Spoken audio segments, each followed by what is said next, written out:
JD. Welcome to my channel. Please subscribe, please hit like, and let's get to work. Alright, first thing I'm going to do here is put the movement in my Myers number 58 movement holder. Myers number 58 movement holder, your third hand. Get yourself one of those. Without this, you are nothing. You are absolutely nothing. So I'm going to just move all these parts out of the way for a second so I don't disturb the piece. And I need to put this in here nice and carefully. So I'm going to turn this around like this. And I've got no lever setting mechanisms or anything in here. You just have to keep your eyeball on the fourth wheel pivot. That is the pivot that's used for the seconds hand. So you don't want that being damaged at all. So just put this watch in here. So what I'm doing now, if you watched the other video a few little whiles ago, I am going to be testing out the balance. First I need to put the cap jewel back on. This here is the setting I had to adjust to fit in here. Did a great job, I gotta admit. It fits perfect. When you're resting the balance or the balance cock down, make sure the guide pins don't get crushed. That's something you don't want to do. So what I want to do is just put a little bit of oil on there, and you see, I want to oil it just a little tiny bit with the right type of oil. Where is my oiler? Where are my oilers? I need to go get my oilers. Be right back. Here are my oilers, and here are my Bergeron oils. So I want to just put a little tiny bit of oil on the top of this jewel. I normally put it on the cap and turn it around, but I think I can comfortably put it on like this today. So I want the 90-10 oil, and that's for balance. Balance staff pivots. I'm just going to put that on here like this. Thing of niceness. And plunge the oiler in here. I can set this down for a second. Like that. Always put your stuff back and out of the way. Back and out of the way. Try not to be too clumsy. Now I have to lower my seat here because I've got to do some very detailed work. So I've got 2 screws here. I'm estimating that I'm going to need my yellow base screwdriver. I can color the screwdrivers. I don't know how many millimeters that is, but I'm sure it's small. It's probably 5 millimeters across. And I need to get the cap jewel. There is the cap jewel setting. I believe I cleaned this already. Let me have a look. And the answer is no. And these are the 2 screws right here. Screw 1 and screw 2, but I'm going to clean the cap jewel. I'll be right back. I don't need to show that. So I've cleaned the cap jewel using isopropyl alcohol. I normally don't do that. I use lighter fluid, but this isopropyl alcohol did just a fine job this time. I just have to make sure it's all off of the jewel setting. So I got leftover watch paper I had from my previous job, whose video should be online right now. And I want to make sure this is 99.99% dry.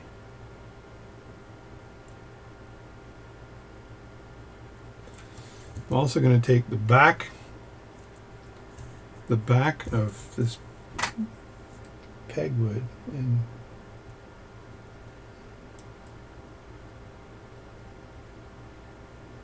scrape the jewel setting.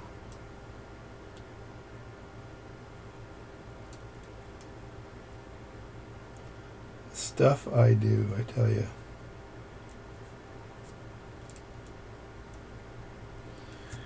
And the last thing I'm going to do is take a little tiny bit of Rodica and then rub that setting.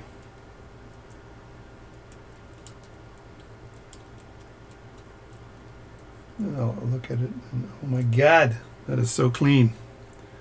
It's the cleanest setting since chopped wood.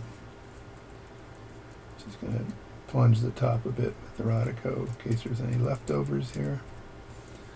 And that's good. I have a witness mark on this thing, so let me get rid of this piece of paper. This is watchmaker's paper. You got to have it or you are a loser.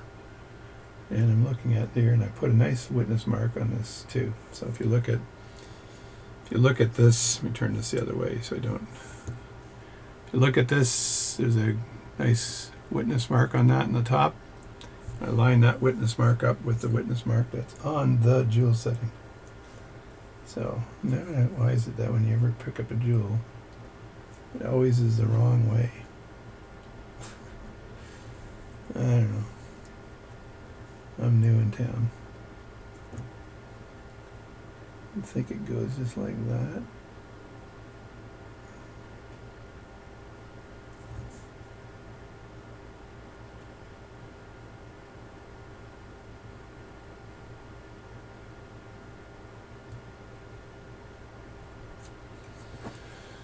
Nudging is required. You've got to know how to nudge. If you can't nudge, you're not a watchmaker.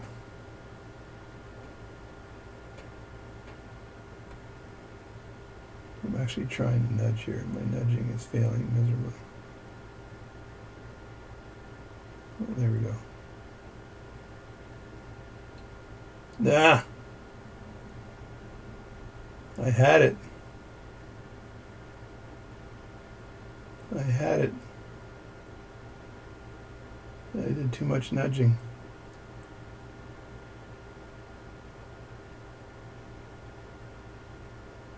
There, that's it there. Now, can I push down on this? Because I want to be able to push it straight down.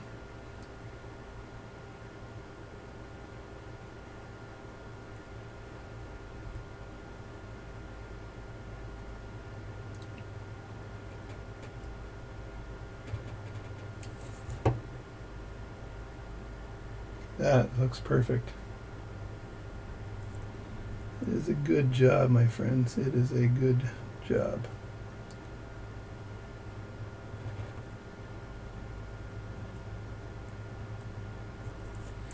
Now, if I look at that closely, you can see how that's nicely flattened in. And there's my jewel setting on the other side. Now, I'm just praying that the end shake is good here.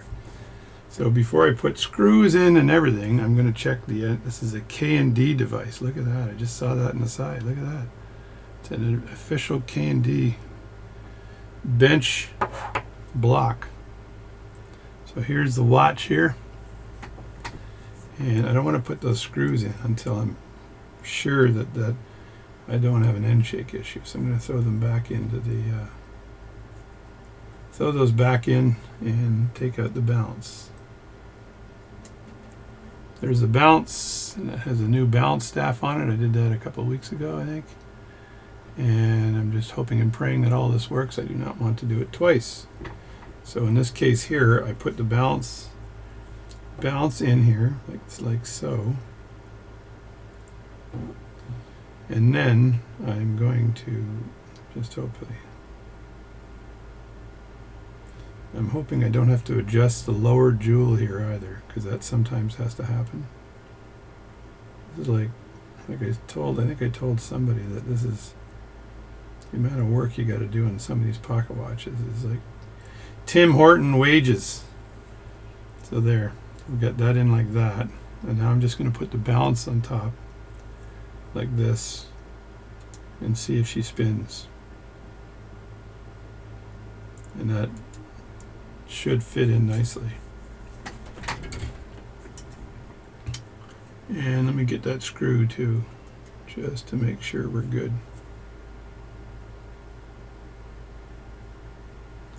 If this works, you're going to hear a big yahoo from this corner here.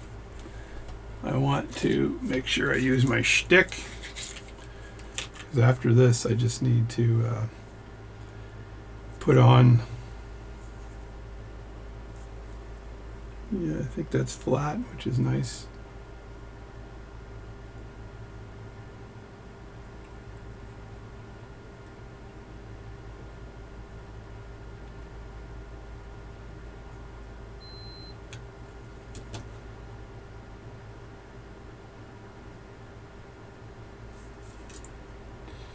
think it's a little bit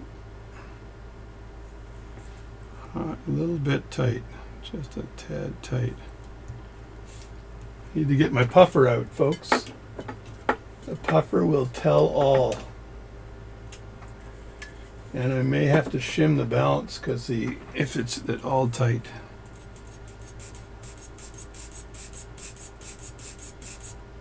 There we go. It's looking pretty good.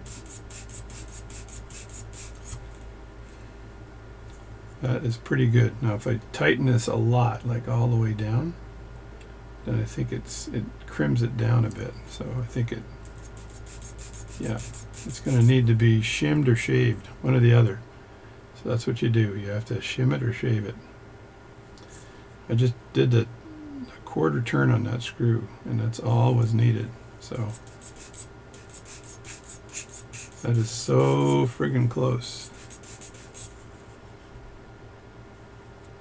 So friggin' close. I'm absolutely sure if I shim this with a little tiny piece of watch paper, that I would have no issues at all.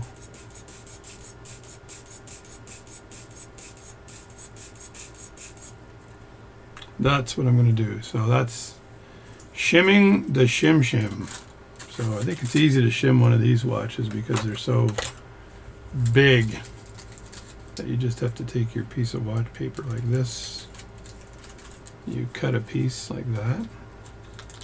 This was a common practice, by the way. That's as opposed to spending weeks trying to get the pivots and the balance to be absolutely perfect when you have the possibility of damaging the watch by doing that. So shimming it, you take a piece of paper like this, and then you just have to slide it in. Let me see if I can do this without disrupting anything. You just have to slide it in like this.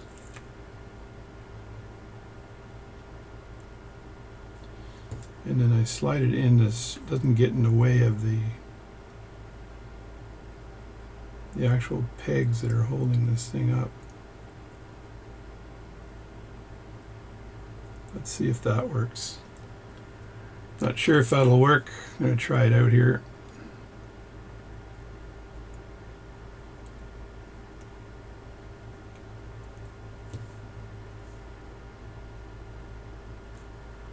It might work.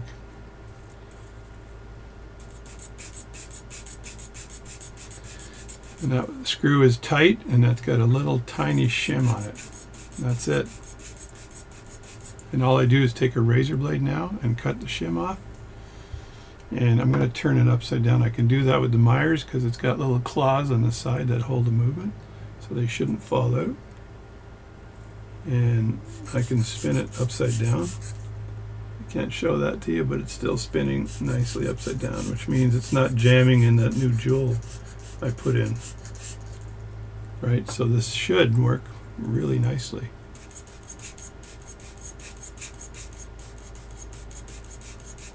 I may shim it up a little bit higher even, or learn how to do this properly. There we go. That's not too bad. So that's the video. So it looks like that upper jewel works. I'm just going to leave the watch movement like this and not fart with it.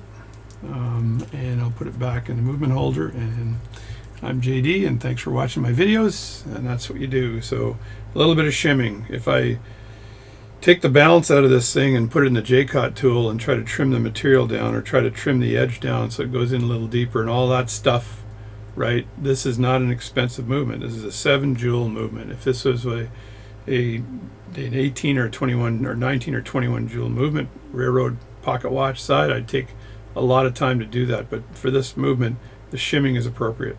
And I have seen people actually scratch the inside of the plate to shim it up a bit, to adjust the balance on the top. Don't try to bend this upward because it won't work. You'll screw up your balance. So don't, or your balance cock will push down on the balance staff, and you'll screw it all up. So don't do that. So anyway, JD, please subscribe, please hit like, and tell me what you want me to do. Thanks, bye.